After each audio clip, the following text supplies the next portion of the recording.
প্রিয় ভাইয়েরা আমার, গত জুমাতে আমরা বলে দিয়েছিলাম যে আজকের জুমায় আমাদের আলোচ্য বিষয় হলো জাকাত ম্যানেজমেন্ট, অর্থাৎ জাকাতের একটি পূর্ণাঙ্গ বিষয় আমি আপনাদের সাথে শেয়ার করার চেষ্টা করব। আল্লাহ তাআলা আমাকে যদি তৌফিক দান করেন ইনশাআল্লাহ বিইজনিল্লাহ। যদিও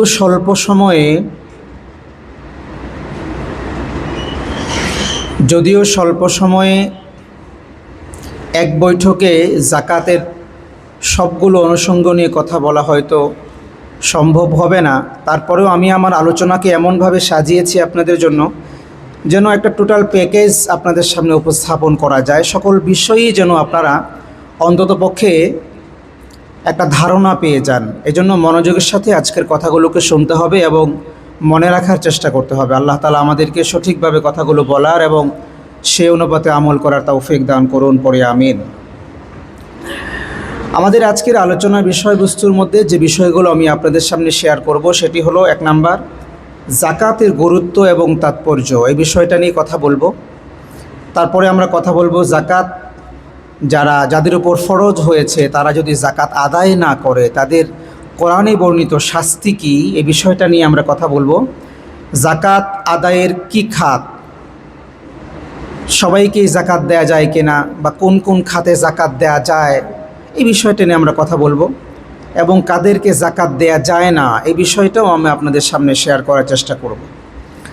তারপরে আমরা কথা বলবো জাকাত ফরজ হবার শর্তসমূহ, কার উপর জাকাত ফরজ হয়, কেন জাকাত ফরজ হবে, এই বিষয়টি নিয়ে কথা বলবো। এবং জাকাতেবল অ্যাসেট কি কি সম্পদের উপর জাকাত আসে সেই বিষয়টা আপনাদের সামনে শেয়ার করার চেষ্টা করব।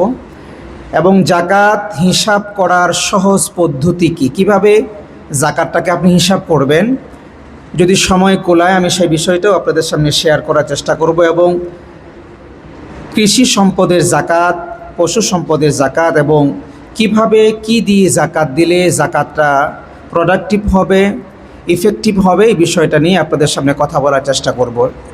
সুতরাং খুবই গুরুত্বপূর্ণ বিষয়, একটা জাকাতের পুরোপুরি প্যাকেজ নিয়ে আজকে আলোচনা করব। আমরা মনোযোগের সাথে কথাগুলোকে শুনবো এবং মনে রাখার চেষ্টা করব। আশা করছি আজকের আলোচনা অত্যন্ত গুরুত্বপূর্ণ এবং ফলপ্রসূ হবে ইনশাআল্লাহ। তাহলে প্রথমে আমরা বলবো জাকাতের গুরুত্ব এবং তাৎপর্য। প্রিয় ভাইরা আমার, জাকাত হচ্ছে one of the 5 pillars of Islam. ইসলামের 5টি স্তম্ভের 5টি পিলারের একটি পিলার। 3 নম্বর পিলার, বুখারীর বর্ণনা এসেছে, বুনিয়াল ইসলাম আলা খামসিন শাহাদাতি আল্লা ইলাহা ইল্লাল্লাহ ওয়া আন্না মুহাম্মাদার রাসূলুল্লাহ ওয়া ইকামিস সালাহ ওয়া ইতাইজ যাকাত। 3 নাম্বার, প্রথমে হলো ঈমান, তারপরে নামাজ, তারপরেই জাকাত। 3 নম্বর স্তম্ভ। আমরা যদি জাকাতের স্তম্ভের সাথে বা কিংবা তাঁবুর সাথে আমরা যদি এটাকে তুলনা করি তাহলে বিষয়টা এমন হয় যে একটি তাঁবুর যেমন 5টি পিলার থাকে, 5টি খুঁটি থাকে, সবগুলোর 5টি খুঁটির মধ্যে গুরুত্বপূর্ণ খুঁটি হলো মাঝখানেরটা যত উঁচু হবে তাঁবুটা তত উঁচু হবে, সুউচ্চ হবে, সুন্দর দেখাবে, ভেতরটা অনেক খোলামেলা হবে। ঠিক জাকাতের বেলায়ও জাকাত ইসলামের 5টি স্তম্ভের মধ্যে জাকাত হলো মাঝখানের খুঁটির মতো। মাঝখানের খুঁটি না থাকলে যেমন উঁচু হয়ে তাঁবু দাঁড়াতে পারে না, ঠিক তেমনিভাবে মাঝখানের খুঁটি জাকাত না থাকলেও এই জাকাত ভিত্তিক অর্থনৈতিক ব্যবস্থা না থাকলে মুসলিম উম্মাহ উঁচু হয়ে পুরো পৃথিবীতে দাঁড়াতে পারে না। প্রিয় ভাইয়েরা আমার, জাকাত যারা দেয় এদেরকে আল্লাহ সুবহানাহু ওয়া তাআলা কতটা পছন্দ করেন, দান যারা করে তাদেরকে আল্লাহ তাআলা কতটা পছন্দ করেন। দেখেন, দানশীল ব্যক্তি কিয়ামতের ময়দানে যখন যাবে তখন তার আমলনামা সে নিজে দেখেই হয়রান হয়ে যাবে। এত আমল কেন আমার আমলনামায়? বিশাল আমলে তার আমলনামায় দেখা যাবে। তাকে যখন বলা হবে ইকরা কিতাবাক, তুমি তোমার কিতাবটি পড়ো, যা আমল করে এসছো পৃথিবীতে তা তুমি নিজের হাতে পড়ো, নিজের হাতে দেওয়া হবে পড়ার জন্য। দেখবি যে বিশাল আমল। তো আল্লাহ তাআলাকে জিজ্ঞেস করবে এত আমল কেন? আমি এত আমল তো করিনি। কিন্তু আল্লাহ তাআলা বলবেন জাকাত যে তুমি দিয়েছিলে, দান যে তুমি করেছিলে, এই দানগুলোকে আমি আল্লাহ তাআলা ফুলিয়ে ফাঁপিয়ে পেলে পুষে এত বিশাল করে তোমার আমলনামায় ঢুকিয়ে দিয়েছি যেটা তুমি এখন বিশ্বাসই করতে পারছো না। সুবহানাল্লাহ। প্রিয় ভাইরা আমার, পাহাড়ের মতো করে আল্লাহ তাআলা আমলনামায় এই জাকাতগুলোকে, দানগুলোকে ঢুকিয়ে দিবেন। সুবহানাল্লাহ বলেন। দানশীল ব্যক্তি যিনি দান করেন, যিনি জাকাত সঠিকভাবে আদায় করেন, আল্লাহ তাআলা তার বালা মুসিবত আল্লাহ তাআলা দূর করে দেন। সুবহানাল্লাহ। এমনকি আল্লাহ যদি রাগান্বিত থাকেন সেই বান্দার উপর, দানের কারণে আল্লাহর রাগ প্রশমিত হয়ে যায়। সুবহানাল্লাহ। ইভেন আরশের আল্লাহ তাআলা কিয়ামতের ময়দানে সূর্য যখন আধা হাত কিংবা এক হাত দেড় হাত উপরে থাকবে, 12টা মুখ দিয়ে মানুষকে যখন তাপ দিবে, সেই মুহূর্তে আল্লাহর স্পেশাল একটা ছায়া, যখন আরশের ছায়া থাকবে, দান যারা দুনিয়াতে করে গিয়েছে সঠিকভাবে, জাকাত যারা আদায় করে গিয়েছে, আল্লাহ তাআলা তাদেরকে আরশের ছায়ার নিচে স্পেশাল জায়গা করে দিবেন। সুবহানাল্লাহ। শুধু তাই না ভাই, এই যে দান, আমরা দানের কথা বলছি কিংবা জাকাতের কথা বলছি, যদিও অন্য ধর্মে জাকাতের কথা নেই, কিন্তু দানের ব্যাপারে কথা আছে। অন্য ধর্মেও দানকে উৎসাহিত করা হয়েছে, দান করার কথা বলা হয়েছে, গরিবদেরকে বা বিভিন্নভাবে দান করার কথা বলা হয়েছে। কিন্তু ইসলাম এই জায়গায় অনন্য, ইসলাম ইউনিক।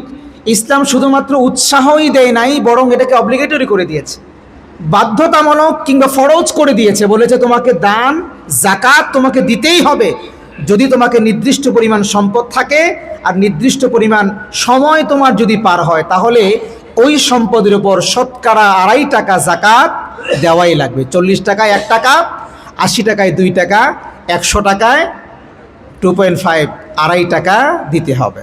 এটা হলো চান্দ্র বছরে, সৌর বছরে নয়। কারণ চন্দ্র বছর এবং সৌর বছরের মধ্যে একটু তফাৎ আছে। সৌর বছর হয় 365 দিনে, তাই না? কয় দিনে হয়? 365 দিনে। আর চান্দ্র বছর হয় 354 দিনে প্লাস, এমন হবে হয়তো 354 দিনে। তো 54 দিন আর 65 দিন, কত দিন? 11 দিন না? 11 দিন। এই জন্য চান্দ্র বছরে হিসাব 2.5 শতকরা। যদি আপনি সৌর বছরে হিসাব করেন, তাহলে আপনাকে 2.58 হিসাব করতে হবে শতকরা। এজন্য আমরা 2.5 হিসাব যদি করি, তাহলে চান্দ্র বছরটাকে ধরতে হবে। আর সৌর বছর যদি আমরা জানুয়ারি, ফেব্রুয়ারি এইভাবে যদি করি, তাহলে আমাদেরকে 2.58 হিসাব করতে হবে শতকরা। আল্লাহ তাআলা আমাদেরকে বোঝার তৌফিক দান করুন। প্রিয় ভাইরা আমার, এই যে আমরা দান করি, দেখেন এই দানটা করে আমরা গরিবকে কিন্তু কোনো করুণা করছি না। কি বলেন, ঠিক না? গরিবকে যে আমরা দান করছি, সম্বলহীন মানুষকে কিংবা সুবিধা বঞ্চিত মানুষকে যে আমরা দান করছি কিংবা জাকাত দিচ্ছি, এই জাকাতটা দিয়ে কি আপনি মনে করছেন বা আমি মনে করছি তাদের উপর আমি দয়া করছি বা করুণা করছি? মোটেও কিন্তু সেটি নয়। দেখেন আল্লাহ বলেছেন যে জাকাত কিংবা দানের ক্ষেত্রে ধনীর সম্পদের মধ্যে গরিবের অধিকার রয়েছে। আল্লাহ কি বলেছেন? গরিবের অধিকার রয়েছে ধনীর সম্পদের মধ্যে। কোরআন বলছে ওফি আমওয়ালিহিম হাক্কুন লিসসাইলি ওয়াল মাহরুম। ধনীর সম্পদের মাঝে গরিবের অধিকার রয়েছে। আল্লাহ এখানে করুণা কিংবা অন্য কিছু তো বলেনি, বরং আল্লাহ বলেছেন ধনীর সম্পদে গরিবের অধিকার রয়েছে। দেখেন আমরা জাকাত দিয়ে মানুষের উপর কিংবা যারা সুবিধা বঞ্চিত মানুষ তাদের উপর জাকাত দিয়ে আমরা যে করুণা করিনি, বরং আমি যদি বলি তারা আমাদের থেকে জাকাত নিয়ে আমাদেরকে ধন্য করেছে কিংবা আমাদের উপর দয়া দেখিয়েছে, এটা হবে বেশি গুরুত্বপূর্ণ। কিভাবে দেখেন, জাকাত দেওয়া কিন্তু আমার জন্য ফরজ। আমি যদি সম্পদশালী হই, জাকাত আদায় করা আমার উপর কি বলেন, আওয়াজ করে বলেন, ফরজ। কিন্তু পক্ষান্তরে একজন গরিব মানুষ, তার কি জাকাত নেওয়া ফরজ? সে যদি বলে আমি গরিব, ঠিক আছে গরিব, জাকাত নিব না। আমি যদি বলে আমি জাকাত নিব না, তাহলে কি হবে? তার উপর তো জাকাত নেওয়াটা ফরজ না, কিন্তু আমার উপর জাকাত দেওয়াটা ফরজ। এজন্য আমি যদি বলি যে জাকাত যারা দেয় তারা বরং জাকাত দিয়ে একটি লাভ, জাকাত যারা নেয় তারা নিয়ে আরেকটি লাভ। কিভাবে? যেমন ধরেন জাকাত যারা নিল তারা আপনার উপর দয়া করলো এবং তাদের যে সম্পদ পাওয়ার এটা পেয়ে গেল। আর জাকাত যারা দিল আপনার উপর দয়াটা কেমন করে করলো? আপনার এই বিষয়টা ফরজ ছিল, ফরজ ইবাদতে আপনাকে সহযোগিতা করলো। কি করলো ভাই? সহযোগিতা করলো। যদি গরিব টাকা না নিত, গরিব যদি আপনার কাছ থেকে সম্পদ না নিত, জাকাতের অর্থ না নিত, তাহলে আপনি এই জাকাতের অর্থ ব্যয় করতেন কোথায়, দিতেন কোথায়, কিভাবে আপনি এই জাকাতটা আদায় করতেন? আপনার তো ফরজ অনাদায়ী থেকে যেত। এই ফরজ কাজে সহযোগিতা করায় জাকাত যে নিল সে আপনাকে সহযোগিতাটা করলো। তাহলে বোঝা যায় জাকাত যারা দিল তারা কিন্তু মূলত দয়া কিংবা করুণা করেনি, জাকাত যারা নিল তারা মূলত ধনীদের উপর দয়া কিংবা করুণা করলো। কথা কোন ঠিক কিনা? এই হিসেবে জাকাত যারা গ্রহীতা তারা আমাদের কাছে আসবে না। উচিত তো ছিল আপনি খুঁজে খুঁজে জাকাত গ্রহীতাকে তার বাড়ি বাড়ি গিয়ে জাকাত পৌঁছে দেওয়া। কারণ জাকাত ফরজ হয়েছে আপনার উপর, আদায় করা ওয়াজিব হয়েছে আপনার উপর। গরিব এসে আপনার থেকে নিবে কেন? কথা বলেন ঠিক কিনা? নামাজ যখন আমার উপর ফরজ হয়, মসজিদ কি আমার ঘরের বারান্দায় যায়? বুঝেন নাই কথাটা, বুঝেন নাই। হজ যখন আমার উপর ফরজ হয়, কাবা কি আমার ঘরের বারান্দায় চলে আসে, নাকি আমাকে হজ করার জন্য কাবায় যেতে হয়? এটা কি বুঝে আসছে আপনাদের?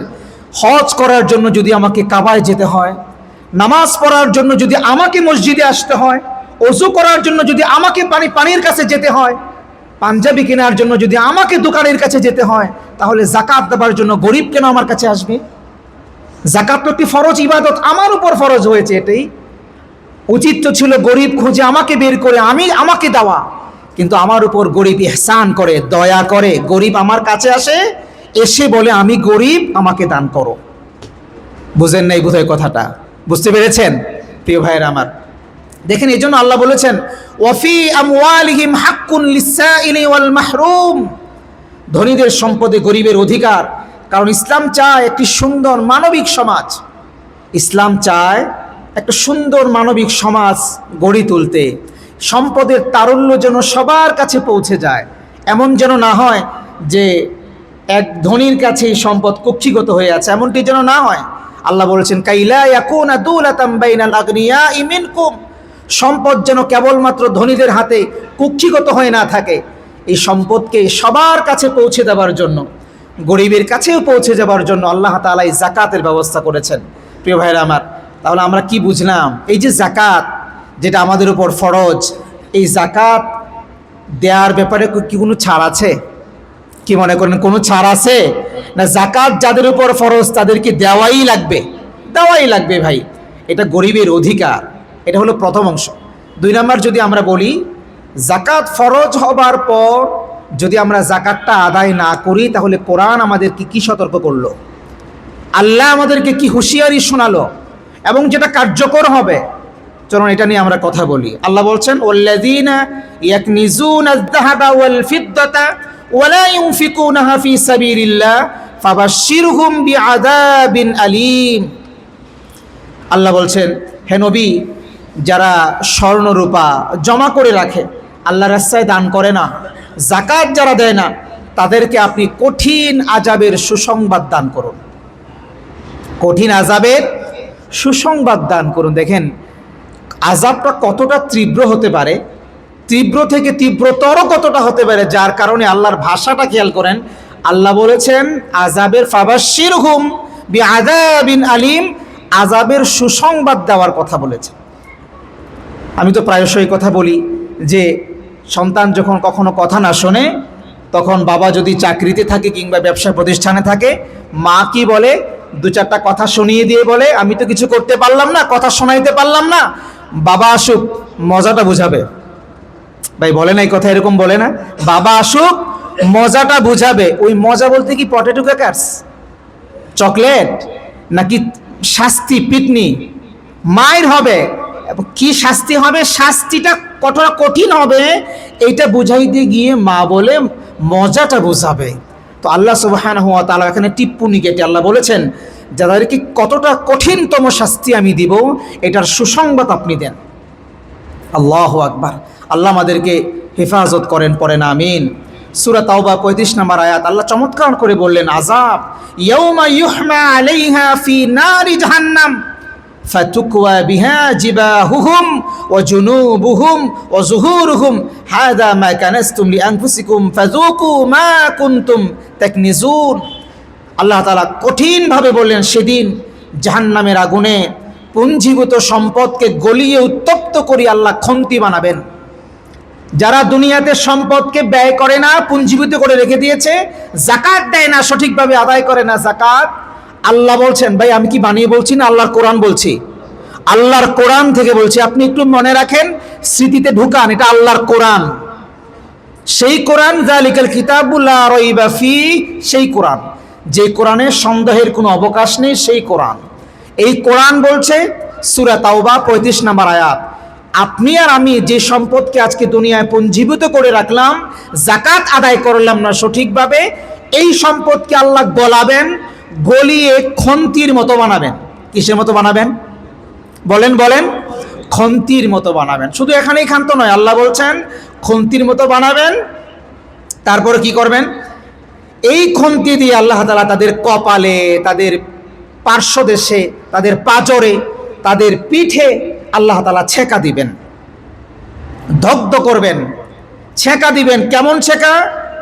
এই ছেকার ব্যাপারে আল্লাহ সুবহানাহু ওয়া তাআলা অন্য জায়গায় বলছেন, নারুল্লাহিল মুকাদা আল্লাতী তাত্তালিউ আলাল আফইদা।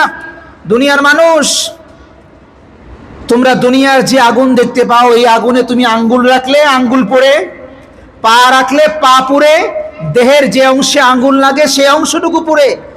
কিন্তু আল্লাহ কি বলছেন? নারুল্লাহিল মুকাদা আল্লাতী তাত্তালিউ আলাল আফইদা। জাহান্নামের আগুন তো এতটা তীব্রতর হবে, যে আগুন দিয়ে তোমাকে ছেকা দেওয়া হবে, ওই আগুনের, ওই আগুন দিয়ে, যে আগুনটা এতটা তীব্রতর হবে, ছেকা দেওয়ার সাথে সাথে যেখানেই লাগবে, লাগার সাথে সাথে আগে কলিজা পড়ে যাবে। ও ভাই, আল্লাহর কোরআন বলছে, নারুল্লাহিল মুকাদা আল্লাতী তাত্তালিউ আলাল আফইদা।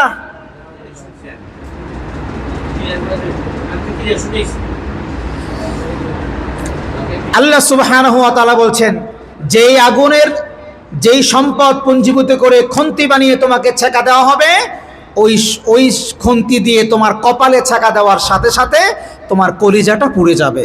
প্রিয় ভাইয়েরা আমার, কি কঠিন তোমার আযাব আল্লাহ বলছেন। আর এটা বলা হবে, এটা হলো তোমাদের নিজেদের জমা করা সেই সম্পদ। সুতরাং যে সম্পদ তোমরা জমা করে রেখে দিয়েছিলে, সেই সম্পদের স্বাদ এখন ভোগ করো। আল্লাহু আকবার। ও ভাই, একটু খেয়াল করেন তো, একটু খেয়াল করেন তো, এই যে আল্লাহর কোরআন যে কথাটুকু বললেন, এই কথার মধ্যে কি কোনো 19-20 আছে ভাই? কি মনে করেন কোনো 19-20 আছে? না, যা আল্লাহ যেভাবে বলছেন সেভাবেই ফলবে, যেভাবে আল্লাহ বলেছেন সেভাবেই ফলবে, এর চুল পরিমাণ ব্যতিক্রম হওয়ার কোনো সুযোগ নাই। সুতরাং যারা যাকাত আদায় করবে না, তাদের ব্যাপারে আল্লাহ তাআলা যে কথা বলেছেন, এই কথাটা বাস্তবায়ন হবে। প্রিয় ভাই, আসুন যাকাতের ব্যাপারে আমরা খুব সিরিয়াস হই, খুব সিরিয়াস হই। দেখুন সূরা আলী ইমরান 180 নম্বর আয়াত, আল্লাহ কি বলছেন? সায়ুতাওয়াকুনা মা বাখিলু বিহি ইয়াউমাল কিয়ামাহ। একটু মনোযোগ দিয়ে শোনেন। যারা যাকাত দেয় না, যারা দুনিয়াতে যাকাত দেয় না, ওই সম্পদশালীর সম্পদকে আল্লাহ তাআলা কিয়ামতের মাঠে বেরি বানিয়ে গলায় পরিয়ে দিবেন। এইটা ভাই আমি কি নিজে বললাম না আল্লাহর কোরআন থেকে বললাম? শুনেন, আল্লাহর কোরআনটা আমি শোনাই। আল্লাহর কোরআন বলছে, যারা যাকাত দেয় না, ওই সম্পদটাকে আল্লাহ তাআলা, ওই সম্পদশালীর সম্পদটাকে কিয়ামতের মাঠে বেরি বানিয়ে গলায় পরিয়ে দিবেন। ভাই, অন্যান্য সকল পাপের হিসাব হবে, নিকাশ হবে, তারপরে কিয়ামতের ময়দান থেকে আপনাকে ফয়সালা হবে আপনি জাহান্নামী হবেন কিনা। জাহান্নামী হলে জাহান্নামী যাবেন, জাহান্নামে যাওয়ার পরে আপনার বিচার শুরু হবে, শাস্তি শুরু হবে। কিন্তু যাকাতের বেলায় আল্লাহ এক্সেপশন করলেন, আলাদাভাবে করে দিলেন যে জাকাতের বিচারটা কিয়ামতের ময়দানেই শুরু হয়ে যাবে।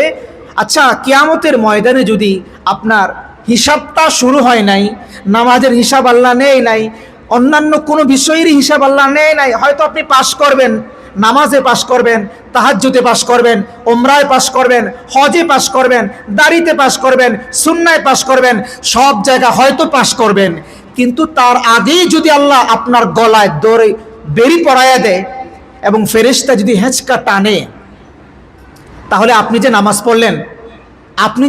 পড়লেন, এই নামাজ ওই মুহূর্তে কি কাজে আসলো? বুঝেন নাই কথায়, বোধহয় বুঝেন নাই। বুঝতেছেন আমার কথা? বুঝতেছেন? একটু মনোযোগ দিয়ে শোনেন, তাহলে বুঝবেন। আপনি জীবনভর নামাজ পড়লেন, জীবনভর রোজা রাখলেন, জীবনভর হজ উমরা সব করলেন, ভালো কাজ করলেন। ও ভাই, আমি আপনারে বুঝাইতে চাইলাম, হিসাব নিকাশ শুরু হওয়ার আগেই যদি আপনার গলায় বেরি পড়াইয়া ফেরেশতা হেঁচকা টানে, লক্ষ কোটি বিলিয়ন ট্রিলিয়ন মানুষের সামনে এই বেইজ্জতি যদি আল্লাহ তাআলা করে, সুতরাং ওই মুহূর্তে আপনার নামাজ আপনার কি কাজে আসলো? ওই মুহূর্তে আপনি যে রোজাদার ছিলেন, রোজা কি কাজে আসলো? ওই মুহূর্তে আপনার হজ, আপনার অন্যান্য ইবাদত কি কাজে আসলো? আমি কি বুঝাইতে পারলাম? আমি কি বুঝাইতে পারলাম ভাই? যদি ওইগুলো কাজে না আসে ওই মুহূর্তে, তাহলে আপনাকে বুঝতে হবে যাকাত এটা এত গুরুত্বপূর্ণ ইবাদত, যে ইবাদতের কারণে অন্যান্য ইবাদত ফল করতে পারে। বুঝেন নাই মনে হয়? আর এটাই আমরা আমাদের সমাজে সবচেয়ে বেশি অবহেলিত করে রেখে দিয়েছি। এই যাকাতের নামক ইবাদতটাই সবচেয়ে বেশি অবহেলিত করে রেখে দিয়েছি। যাকাত নামক ইবাদত আজকে আমাদের সমাজে খুব কম আছে, এবং সঠিকভাবে করলেও সঠিকভাবে নাই। করলেও কি নাই? সঠিকভাবে নাই। আহা, প্রিয় ভাইরা আমার, দেখেন বুখারীর বর্ণনা আসছে। সাউন্ড যদি কমায় দেন তাহলে ভিতরটা বাড়ায় দেন, ওটা কমায় দেন।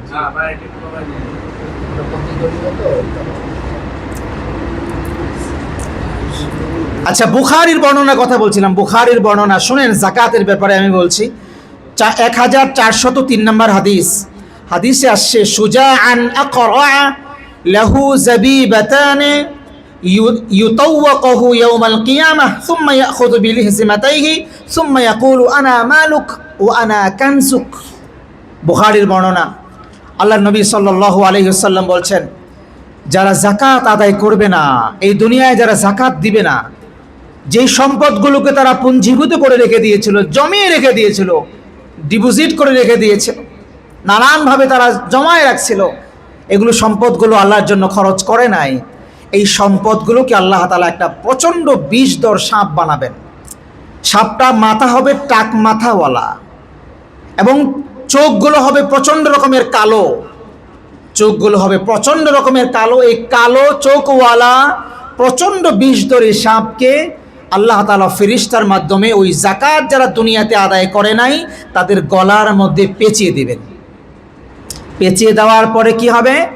তারা ওই অনাদায়ী যাকাত, যে যাকাত আদায় করেনি, তার দুই চোয়ালে, দুই গালে দংশন করতে থাকবে, সবল দিতে থাকবে, কামড় দিতে থাকবে, কামড়ে ধরবে আর বলবে, আমারে চিনো না? আমি তোমার সম্পদ, আমি তোমার পুঞ্জীভূত দুনিয়ার সম্পদ, আমি তোমার সঞ্চয়, যেটা দুনিয়ায় তুমি সঞ্চয় করে ফিক্সড ডিপোজিট করে রেখে দিয়েছিলে, কারেন্ট অ্যাকাউন্টে রেখেছিলে, সেভিংস অ্যাকাউন্টে রেখেছিলে, নানানভাবে জুয়েলারি করে রেখে দিয়েছিলে, স্বর্ণ কিনে বিভিন্নভাবে তুমি রেখে দিয়েছিলে, এটা খরচ করো নাই।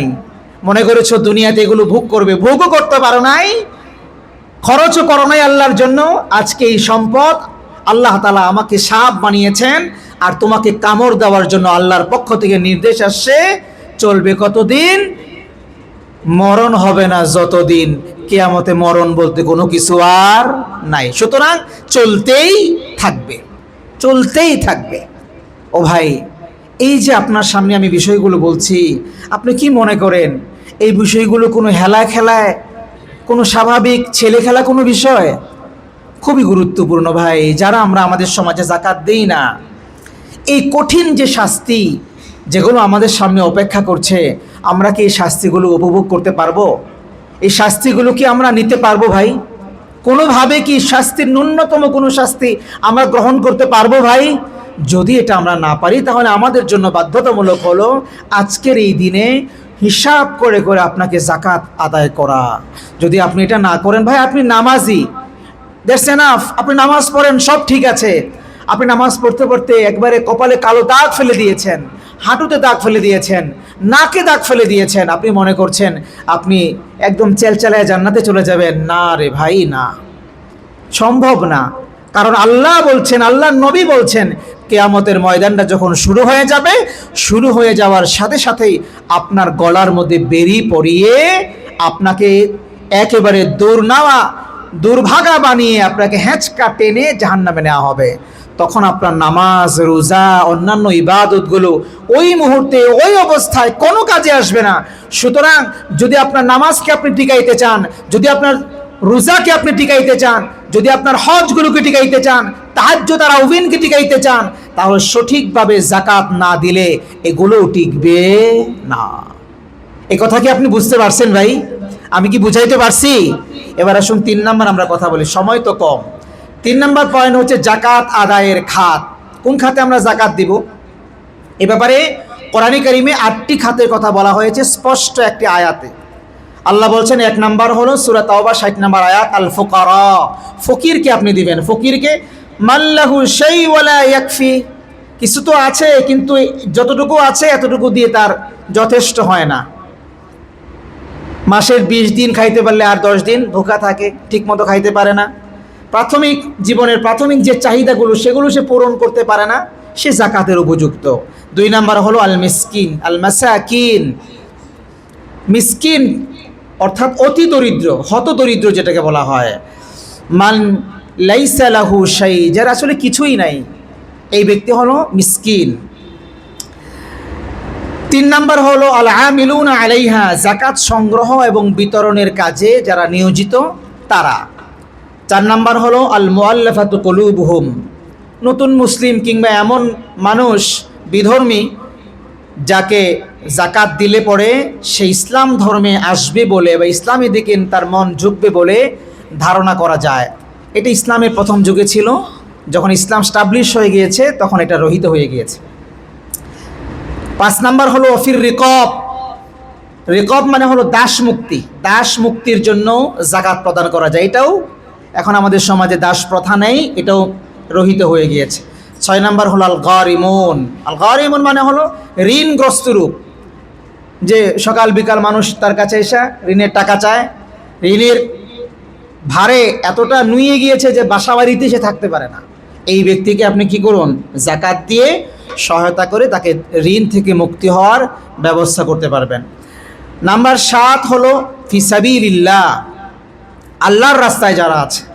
আল্লাহর রাস্তায় বলতে এখানে জিহাদ বলা হয়েছে। জিহাদে যারা মুজাহিদ তাদেরকে জাকাত প্রদান করা যাবে। যদিও মুজাহিদ ধনী মানুষ, যদিও জিহাদের অস্ত্রশস্ত্র কেনার জন্য আপনি টাকা দিতে পারেন কিংবা তাদের জীবন চলার জন্য আপনি টাকা দিতে পারেন, সে টাকা জাকাতের অংশ থেকে দিলে তারা ব্যবহার করতে পারবে।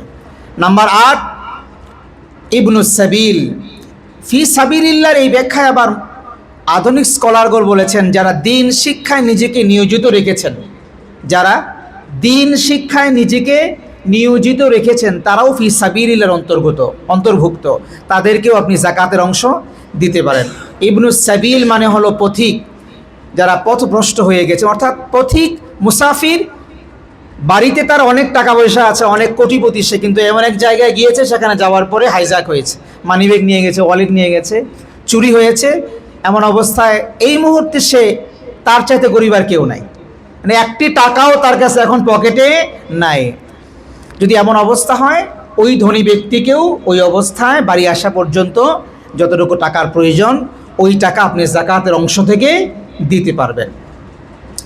তবে এখানে গুরুত্বপূর্ণ একটি বিষয় আপনাকে মনে রাখতে হবে, সেটি হলো জাকাত আদায়ের ক্ষেত্রে আপনি প্রথম এবং প্রধানত খেয়াল রাখবেন, নিকট আত্মীয় স্বজনদের মধ্যে যদি কেউ জাকাতের অংশীদার থেকে থাকে, এমন যদি কেউ থাকে যে জাকাত সে পেতে পারে, তাহলে এটা প্রায়োরিটি দিবেন আগে।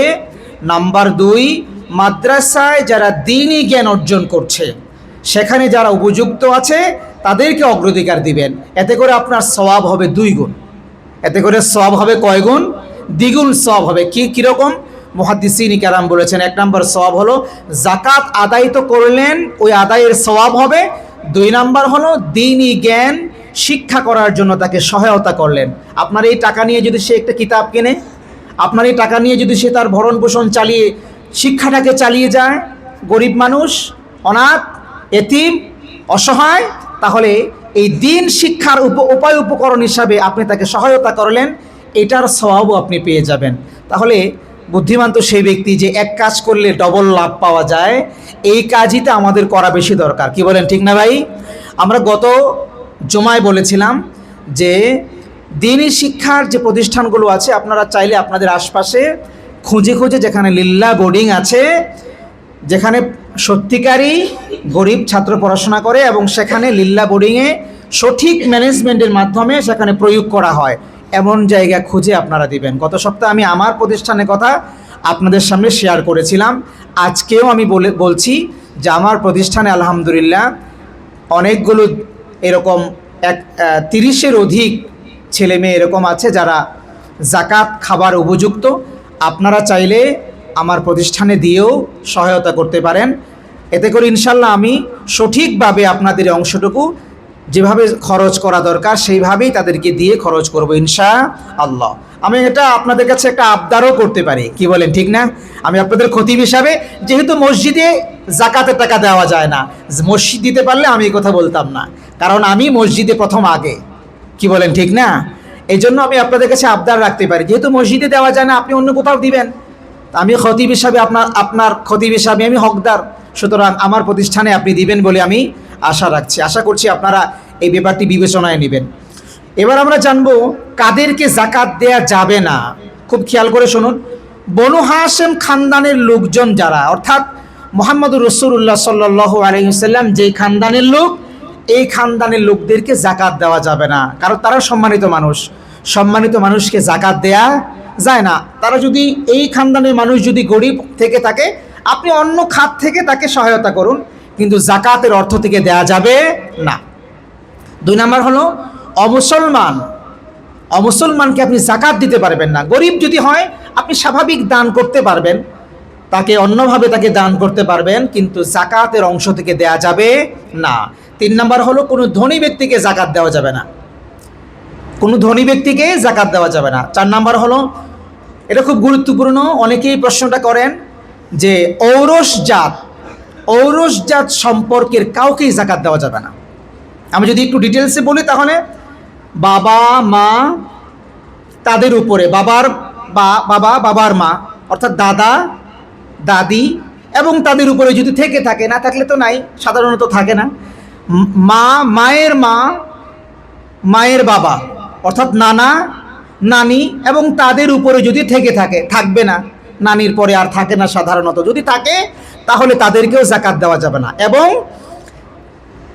নিজের সন্তান, নিজের ছেলে মেয়ে, তাদের নাতি নাতনি নিচে যত যেতে পারে তাদেরকে জাকাত দেওয়া যাবে না। কথাটা কি বুঝে আসছে ভাই? বাবা মা যাদের থেকে আমরা জন্মগ্রহণ করলাম তাদেরকেও জাকাত দেওয়া যাবে না, আমাদের থেকে যারা জন্মগ্রহণ করলো তাদেরকেও জাকাত দেয়া যাবে না। বিষয়টা ক্লিয়ার হয়েছে? অনেকেই প্রশ্ন করেন। আরেকটা বিষয় হলো, স্বামী তার স্ত্রীকে জাকাত দিতে পারবে না।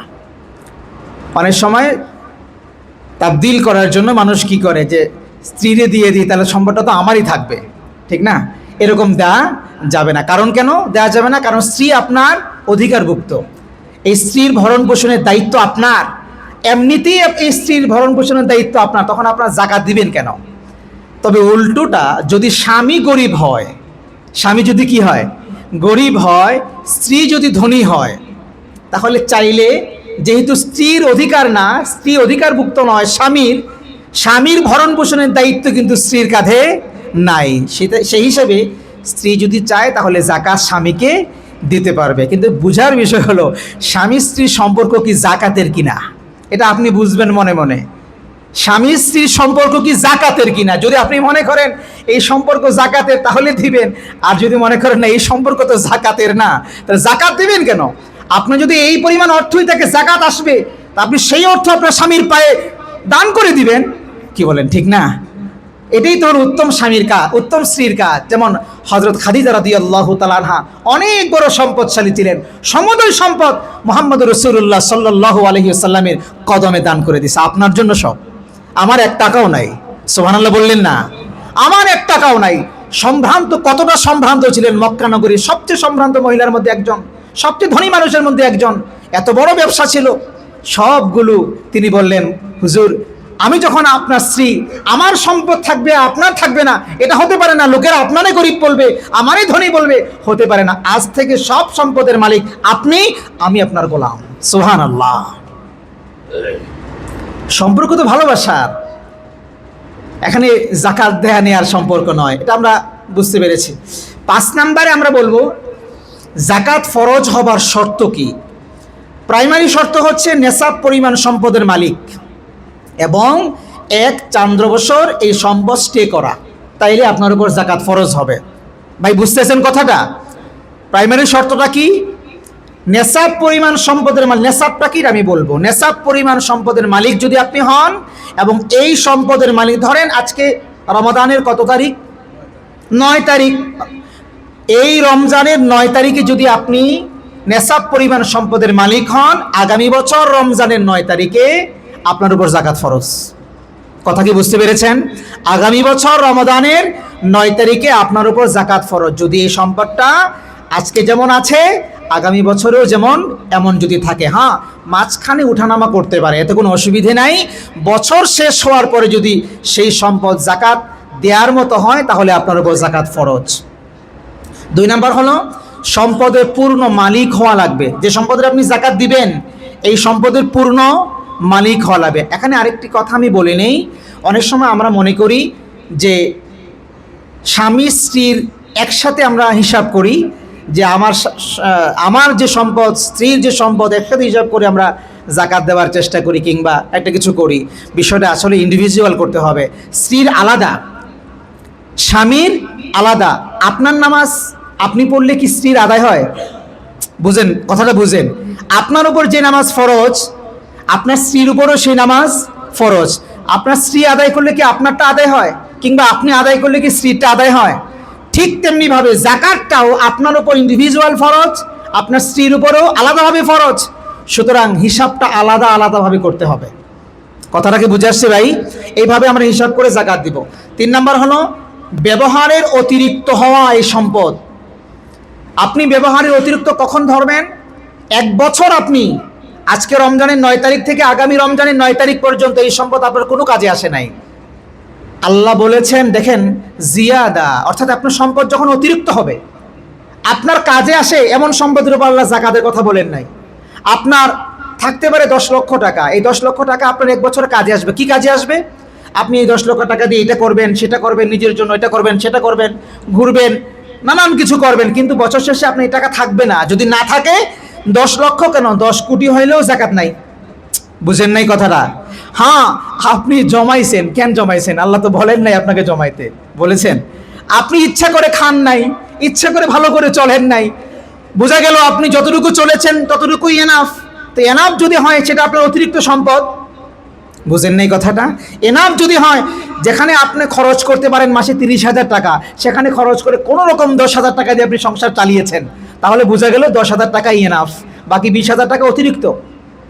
ওই অতিরিক্ত সম্পদ যদি আপনার এমন হয় 1,72,883 টাকা প্লাস মাইনাস এমন যদি হয়, তাহলে ওই সম্পদ 1 বছর স্টে করলে আপনার উপর জাকাত ফরজ। কথা কি বুঝে আসছে ভাই? এবার যদি আপনি বলেন যে না আমি তাহলে 30,000 টাকা দিয়েই সংসার চালাবো কিংবা 40,000 প্রতি মাসে আমি খরচ করব, করেন, অসুবিধা নাই। আপনার সম্পদের উপর আল্লাহ জাকাত নির্ধারণও করবেন না। কথা কি বুঝে আসছে ভাই? তাহলে ব্যবহারের অতিরিক্ত সম্পদের উপর জাকাত আসবে। 4 নাম্বার হলো ঋণ না থাকা। কি না থাকা ভাই? ঋণ না থাকা। এবার আসেন নেসাবটা কি। নেসাবটা আমরা সবাই জানি, এটা হলো 7.5 তোলা স্বর্ণ বা 52.5 তোলা রূপা। যদি আমরা আজকের বাজারে আধুনিক সময়ে গ্রামের হিসাব করি তাহলে 85 গ্রাম স্বর্ণ 595 গ্রাম রূপা। 85 গ্রাম স্বর্ণ 595 গ্রাম রূপা, এটা হলো নেসাব। এই পরিমাণ যদি স্বর্ণ কিংবা রূপা আপনার কাছে থাকে, অথবা যে কোনো একটা রূপা পরিমাণ, স্কলারগণ বলেছেন রূপা পরিমাণ সম্পদ যদি আপনার কাছে 1 বছর স্টে করে 52.5 তোলা রূপা পরিমাণ, তাহলেই আপনার উপর জাকাত ফরজ হয়ে যায় শতকরা 2.5 টাকা হারে।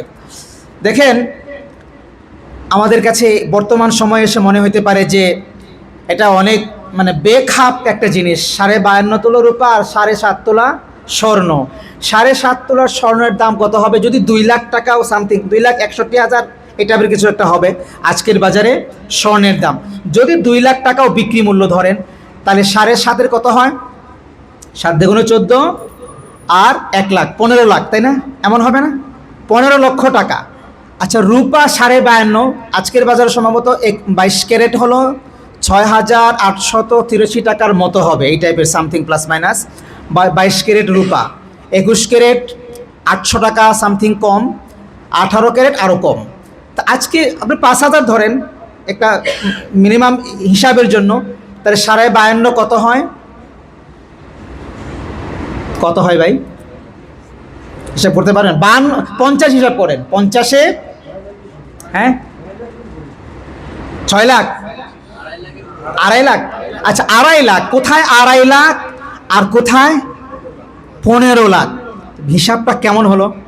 অনেক ব্যবধান হয়ে গেল না? কিন্তু রাসূলুল্লাহ সাল্লাল্লাহু আলাইহি ওয়াসাল্লামের সময়ে যখন দিনার এবং দিরহামের মুদ্রার যখন প্রচলন ছিল, দিনার এবং দিরহামের স্বর্ণ মুদ্রা, রৌপ্য মুদ্রা, সেই সময়ে 7.5 তোলা স্বর্ণ দিয়ে 52.5 তোলা রূপা কেনা যেত। 52.5 তোলা রূপা দিয়ে ইকুয়াল ছিল 7.5 তোলা স্বর্ণ। সেই সময়ে রূপা ফল্ট করতে করতে আজকের বাজারে 6,000-এ আসছে। স্বর্ণ এখনও স্টেবল আছে কিংবা বেড়েছে, তাই না? বাড়তে বাড়তে বা স্টেবল থাকতে থাকতে এখন কোথায়? 15 লক্ষ টাকায় গিয়ে উঠেছে। তো এই জন্য অনেক সময় মনে হয় যে এটা কেমন হিসাব হলো? 52.5 তোলা রূপা কোথায়, 7.5 তোলা স্বর্ণ কোথায়? মূলত যখন নির্ধারণ করা হয়, নির্ধারণের সময় এটা দুইটা কি ছিল? ইকুয়াল ছিল, সমান সমান ছিল। এই জন্য আজকের বাজারে আপনি যদি দান করেন, আপনি যদি জাকাত দেন, জাকাত দিবেন হলো রূপার দিকে খেয়াল করে, রূপার নেশাব। এতে করে অধিক মানুষ জাকাত পাবে। আপনি জাকাত দাতা হিসাবে আল্লাহর কাছে এই ফরজ কাজ করতে পারার মতন একটা সৌভাগ্য অর্জন করবেন। প্রিয় ভাইয়ের আমার, তা আজকের বাজারে আপনি কত টাকা হলে জাকাত দিবেন? মুফতি রেজাউল করিম আবরার নামে একজন প্রথিতযশা মুফতি আছে, উনি 18 ক্যারেট রূপার একটা হিসাব করেছেন। সেই হিসাবে 1,72,683 টাকা, 1,72,683 টাকা যদি আপনার কাছে আজকে 1 বছর স্টে করে আপনার কাছে থাকে, তাহলেই আপনার উপর কি জাকাত ফরজ হয়ে যাবে। শতকরা 2.5 টাকা, 40 টাকায় 1 টাকা, 80 টাকায় 2 টাকা, 100 টাকায় 2.5 টাকা, চান্দ্র বছরে এই হিসাব করে আপনাকে দিতে হবে। একটা কথার ধোঁয়াশা আমাদের থেকে যায়, কিংবা আমরা অনেকেই এই কথাটার মার পেছে এড়াই যেতে চাই, ঋণ। একটু খেয়াল করেন, ঋণ ঋণ আমরা অনেক সময় বলি যে আমার তো ঋণ আছে সুতরাং জাকাত দেওয়া যাবে না। ভাই, এরকম আছে না নাই? ঋণ হলো 3 প্রকার। খুব মনোযোগের সাথে খেয়াল করেন, ঋণ কত প্রকার? বলেন কত প্রকার? ঋণ হলো 3 প্রকার। এক প্রকারের ঋণ হলো একবারে পরিশোধযোগ্য। একবারে কি পরিশোধযোগ্য? জাকাতের নেশাব হওয়ার 1-2 মাসের মধ্যেই একসাথে আপনাকে দিয়ে দিতে হবে, একবারে পরিশোধযোগ্য। 1 নম্বরের ঋণ। এই রকমের ঋণ যদি আপনার হয়, তাহলে এই ঋণটা সম্পদ থেকে বাদ যাবে। এই ঋণটা কি যাবে? সম্পদ থেকে বাদ যাবে। আরও 2 প্রকারের ঋণ আছে, খেয়াল করেন। এক প্রকারের ঋণ হলো কিস্তিতে পরিশোধযোগ্য ঋণ। কিস্তিতে পরিশোধযোগ্য ঋণ, এটা লং টাইম, 5 বছরে আপনি পরিশোধ করতে হবে, 4 বছরে পরিশোধ করতে হবে, কিংবা আরও লং টাইম হতে পারে, সেই সময় আপনাকে পরিশোধ করতে হবে। খেয়াল করেন, ধরেন আপনি 50 লক্ষ টাকার একটি গাড়ি কিনলেন, 50 লক্ষ টাকা ঋণ করে কিনলেন, তাহলে কিস্তিতে ঋণ দিতে হবে। ধরেন প্রতি মাসে আপনাকে, প্রতি বছর আপনাকে 5 লাখ টাকা কিংবা প্লাস মাইনাস বোঝার জন্য বললাম, আপনাকে ঋণ দিতে হবে।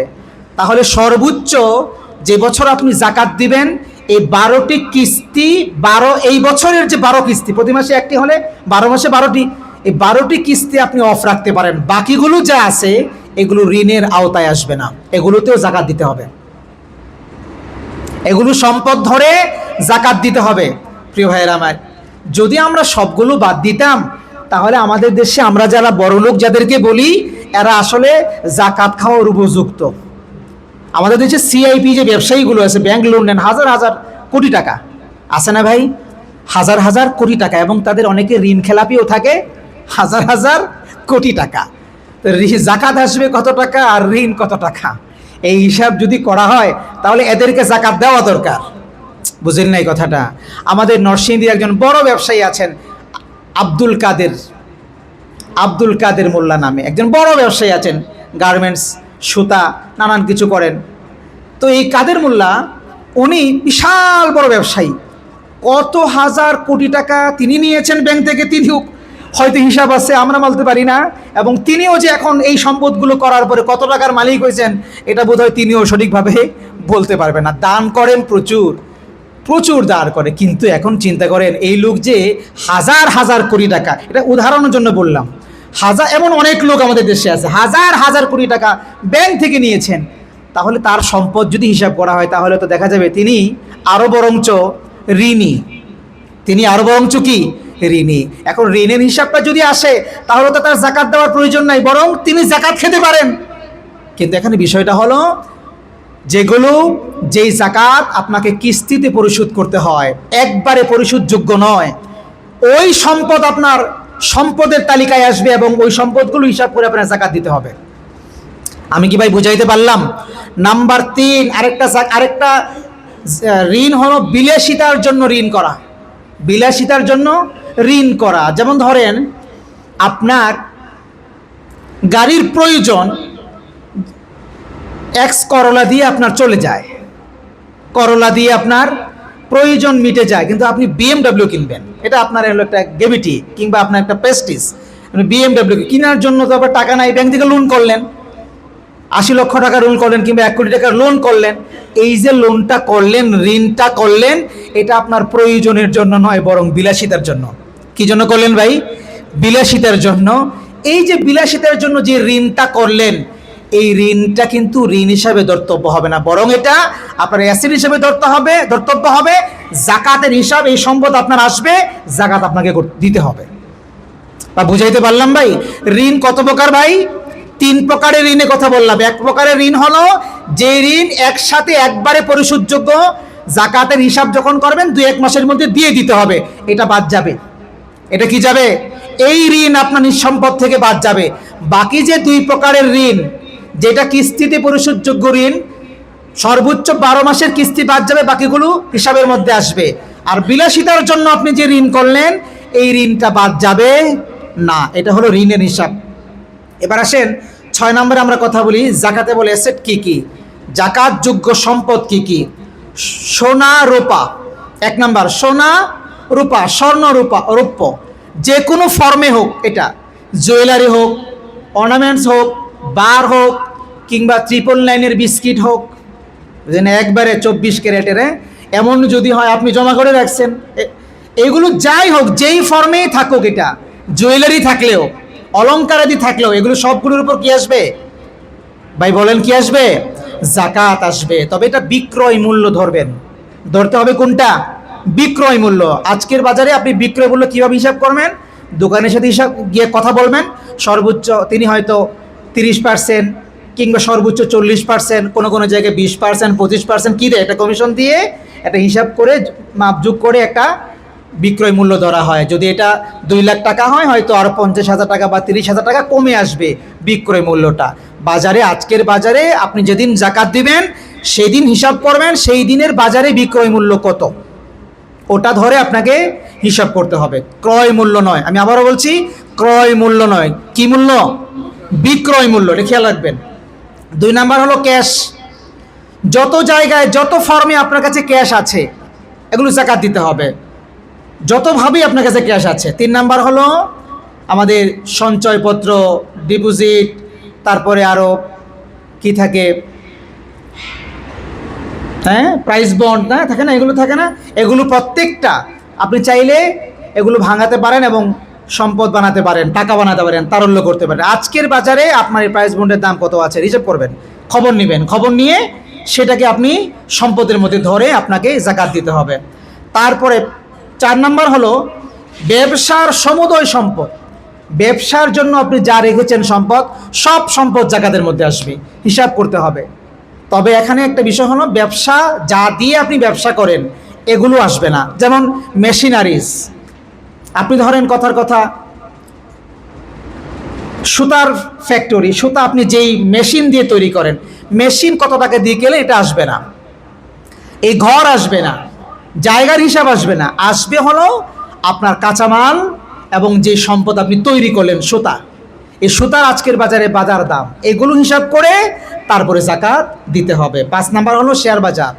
শেয়ার বাজারেরও কি, যে সম্পদ আমি দিয়ে রাখছি এটা আমার সম্পদ, আমার টাকা, আজকের বাজারে হিসাব করবেন। শেয়ার 2 প্রকারের হয়, একটা হলো এরকম শেয়ার যে আপনি চাইলে এখনই কি করতে পারেন, বিক্রি করতে পারেন, তাই না? এরকম শেয়ার থাকে যে আজকের দরপতন কত হলো হিসাব আপনি দেখলেন, একটু খেয়াল করলেন, দেখলেন যে আজকের বাজারে আমার শেয়ার যেটা 20 টাকা দিয়ে নিয়েছিলাম এটা 22 টাকা হয়েছে, আজকের বাজারে 22, হিসাব করবেন 22 টাকা, যা নিয়েছিলেন তা না, 22 টাকা হিসাব। আর যেগুলো লং প্রসেস, যেগুলো বড় ফ্যাক্টরি, বড় প্রতিষ্ঠানের জন্য দেওয়া হয়, লং টাইমের জন্য দেওয়া হয়, ওগুলোতেও আপনি ওখানে ওদের অ্যাকাউন্টসে নক করবেন যে আমার আজকের সময়ে আমি যে টাকা দিয়েছিলাম, শেয়ার করে কিনেছিলাম, এটার এখন মূল্য কত, ওখান থেকে জেনে ওই মূল্যটা আপনার সম্পদের মধ্যে আনবেন, সম্পদের মধ্যে এনে তারপরে আপনার হিসাবটা করতে হবে। ভাই আমি কি বুঝাইতে পারলাম? আল্লাহ তাআলা আমাদেরকে বোঝার তৌফিক দান করুন, পড়ি আমিন। বলবো আমি এবার আসেন জাকাতের হিসাবটা আপনি কিভাবে করবেন। আমরা অলরেডি অনেকগুলো বলে দিয়েছি কিভাবে করবেন। আপনি আপনার সম্পদের সমুদয় সম্পদটা আপনি আগে বের করবেন, সমুদয় সম্পদটা বের করবেন, এগুলো বের করে আপনার সেখান থেকে বাদ যাবে কি, একটা ঋণ বাদ যাবে, যেটা একেবারে একসাথে দিয়ে দিতে হবে, যে ঋণটা, এটা বাদ যাবে, আর বাকিগুলো সব থাকবে। ধরেন কথার কথা আপনার হিসাব করার পরে 10 লক্ষ টাকা টিকলো, এই 10 লক্ষ টাকা শতকরা 2.5 টাকা করে চান্দ্র বছর হিসাবে আপনাকে জাকাত দিতে হবে। এটা আপনি ক্যালকুলেশন করলেই হিসাবটা পেয়ে যাবেন। আর বলেছিলাম যদি সৌর বছর হিসাবে আপনি হিসাব করেন তাহলে 2.58, এই হিসাবে আপনাকে হিসাব করে জাকাতটা দিতে হবে। সময় আমাদের কাছে কম। 8 নাম্বার, ফল ফসলের জাকাত আমরা কিভাবে দেব। আমি এবছর একটা নতুন তথ্য আপনাদেরকে জানাই। ফসলের জাকাতের ব্যাপারে বুখারীর বর্ণনা এসে কিতাবুল জাকাত, যে লাইসা ফীমা দুনা খামসাতি আওসাকিন সাদাকা, ফসলের জাকাত 5 ওয়াসাকের নিচে হয় না। 5 ওয়াসাক কি, 5 ওয়াসাক সহজে হিসাব করলে 720 কেজির মতো, 720 কেজির মতো। 720 কেজিকে আপনি যদি মনে ডাইভার্ট করেন তাহলে হবে হয়তো 18 মনের মতো। কত মন? 18 মনের মতো। অর্থাৎ গুদামজাত করা যায় এমন শস্য, ধান, আলু করা যায় না, গুদামজাত করা যায় না, আলু, গম, হ্যাঁ, আরও যেগুলো গুদামজাত করা যায়, পচনশীল নয়, গুদামজাত করা যায় যে শস্যগুলো আছে, রবি শস্যগুলো, এইগুলো যদি আপনি 18 মন হয়, এই 18 মন হলে আপনাকে জাকাত দিতে হবে। কিভাবে দিবেন? যদি বৃষ্টির পানিতে এই সম্পদগুলো হয় তাহলে দিবেন হলো 10%। অর্থাৎ আল্লাহ যদি প্রাকৃতিকভাবেই আপনার এই ফসল ফলায় দেন, বৃষ্টির পানি শেষ ম্যাচ লাগে নাই, তাহলে 10%। 18 মনে আপনি পার্সেন্ট করবেন কি 10%। আর যদি আপনি সেচ দেন, আপনি নিড়ানি দেন, আপনি কাজ করেন, পানি দেন, তাহলে 5%। তাহলে কত পার্সেন্ট? 5%। এইভাবে আপনি দিবেন। পশু সম্পদের জাকাত কিভাবে দিবেন এটা আমাদের দেশে এখন আর প্রয়োজন নাই, এটা বলেও সময় নষ্ট করা দরকার নেই। কারণ পশু সম্পদ হওয়ার জন্য এমন পশু হওয়া দরকার যেগুলো কি করতে হয়, সে বনে বাজারে গিয়ে ঘাস সম্পদ খেয়ে তারপরে নিজেরাই জীবিকা নির্বাহ করতে পারে, কিন্তু থাকে হলো একজনের দায়িত্বে। এরকম আমাদের দেশে এমন পশু এখন আর নাই ভাই। ফ্যানের কি বলে, গবাদি পশুর উপর আমরা কি দিতে হয়, ফ্যান দিতে হয় এখন। বুঝেন এই কথাটা? অস্ট্রেলিয়া গাবি, সিন্ধি গাবির উপর কি দিতে হয়, ফ্যান দিতে হয়। খাবে, নিজে খাবে, দূরে থাক, খাইয়ে দিয়েই তো শেষ করা যায় না। সুতরাং এইগুলোর হিসাব করা দরকার নাই। 10 নাম্বার হলো কিভাবে জাকাত দিলে জাকাতটা প্রোডাক্টিভ হবে, এইটা বলে আমি আমার আজকের বক্তব্য শেষ করছি খুবই সংক্ষিপ্তভাবে। 2 ভাবে আপনি জাকাত দিতে পারেন। প্রথম জাকাত হলো এইভাবে জাকাত দিলেও আদায় হবে, সেটা হলো একজন মানুষ গরিব, আপনি জানেন, তাকে অসুস্থ যদি হয় চিকিৎসার ব্যয় গ্রহণ করতে পারেন, চিকিৎসার জন্য তাকে ঔষধ কিনে দেওয়া, ডাক্তার দেখানো, এইভাবে তাকে এই গরিব মানুষকে সহায়তা করতে পারেন। একজন যদি গরিব মানুষ হয়, পড়ালেখার খরচ চালাইতে পারে না, তাকে আপনি পড়াশোনার বই কিনে দিয়ে, কিতাব কিনে দিয়ে, কিংবা তার বেতন চালিয়ে দিয়ে নানানভাবে তাকেও এইভাবে সহায়তা করতে পারেন, আরও নানানভাবে তাকে সহায়তা করতে পারেন। কিন্তু এইগুলো করলে দারিদ্র্য বিমোচন হবে না। এগুলোতে কি হবে না, জাকাত আদায় হবে কিন্তু দারিদ্র্য বিমোচন হবে না। জাকাতের যে প্রধান এবং প্রথম লক্ষ্য দারিদ্র্য বিমোচন করা, এইটা করার জন্য আপনাকে যেটা করতে হবে, এটা হলো একটা পার্মানেন্ট সলিউশন বের করতে হবে। এই গরিবের পার্মানেন্ট সলিউশন কি, সে যেন আগামী বছর আর জাকাত না খায়, এটার জন্য আপনাকে বের করতে হবে কিভাবে আপনি যাকাত দিবেন। একজন মহিলা, তাকে যদি আপনি একটা সেলাই মেশিন কিনে দেন এবং এটা যদি তদারকির মাধ্যমে রাখেন যে সেলাই মেশিন আবার বিক্রি করে যেন না দেয়, এটা দিয়ে সে উপার্জন করবে, মহিলাদের জামা কাপড় সেলাই করবে, সেলাই করে এটা দিয়ে সে উপার্জন করবে, এটা যদি হয় তাহলে এই মহিলা আর যাকাত খেতে হবে না। কোনো একজন মানুষ গাভী পালতে পারে, সে গাভী পেলে দুধ দহন করে গাভী দিয়ে সে সম্পদশালী হবে, এনাফ হয়ে যাবে, এই ব্যক্তি আর যাকাত খেতে হবে না। এবং তদারকিতে রাখতে হবে এই গাভী যেন বিক্রি না করে, এটা দিয়ে যেন তারা সংসার চালায়। এবং একজন মানুষ সিএনজি চালাইতে পারে, অটো চালাইতে পারে, সে যদি আপনার কাছে এসে বলে ভাই আমি গরিব মানুষ, আমার একটা রিক্সা ছিল, সিএনজি ছিল, আমি এখন নষ্ট হয়ে গিয়েছে, আপনি তাকে সিএনজি কিনে দিতে পারেন, রিক্সা কিনে দিতে পারেন, অটো রিক্সা করে দিতে পারেন, এটা নিয়ে সে সংসার খুব সুন্দরভাবেই ডিল করতে পারবে। একজন মানুষকে আপনি টি স্টল করে দিলেন, একটা পানের দোকান করে দিলেন, একটা ঝালমুড়ির দোকান করে দিলেন, এইভাবে যদি একজন মানুষকে স্বাবলম্বী আপনি করতে পারেন তাহলে দেখা যাবে এটা হলো পার্মানেন্ট সলিউশন। এটার মাধ্যমে এই ব্যক্তি তার পরিবারের রিজিক চলবে এবং আগামী বছর এই লোকগুলো আর যাকাত খেতে আসবে না। কিংবা এমনও যদি হয় একজন গরিব মানুষ বিদেশ যেতে চায়, সে নানানভাবে ধার দেনা করে 2 লাখ টাকা জমাইলো, আরও 4 লাখ টাকা দরকার কিংবা 3 লাখ টাকা দরকার, আপনার কাছে এসছে, আপনি যাকাত দিতে পারেন। আপনারা যদি মিলে তাকে বাহিরে পাঠিয়ে দেন, সে রেমিটেন্স যোদ্ধা হবে, সে বাহিরে যাবে, সেখানে গেলে সে হয়তো আর্ন করবে, তার পরিবারটা তার টাকা দিয়ে সুন্দর মতো চলে যাবে, এই লোকগুলো আর যাকাত খেতে হবে না। এইভাবে যদি আমরা পার্মানেন্ট সলিউশন করতে পারি তাহলে যাকাতের যে মূল লক্ষ্য দারিদ্র্য বিমোচন করা, এটা হয়তো আমাদের পক্ষে সম্ভব হয়ে যাবে। ভাই খুব অল্প সময়ের মধ্যে বলেছিলাম, এটা বলা সম্ভব না, অনেক লম্বা আলোচনা, প্রত্যেকটা যদি আলোচনা করা হয় তাহলে আধা ঘন্টা 1 ঘন্টা করে প্রতিটাই আলোচনা করা যাবে, কিন্তু সময় সংক্ষিপ্ততার কারণে আমি হয়তো বিস্তারিত আর বলতে পারলাম না। তবে যতটুকু বলার চেষ্টা করেছি, আমার বিশ্বাস যাকাত সম্পর্কে একটা মোটামুটি একটা প্যাকেজ ধারণা আপনারা পেয়েছেন, কি বলেন ঠিক না? আল্লাহ তাআলা আমাদেরকে সঠিকভাবে বিষয়গুলো অনুধাবন করে যাকাত সঠিক হিসাব করে দেওয়ার তৌফিক দান করুন।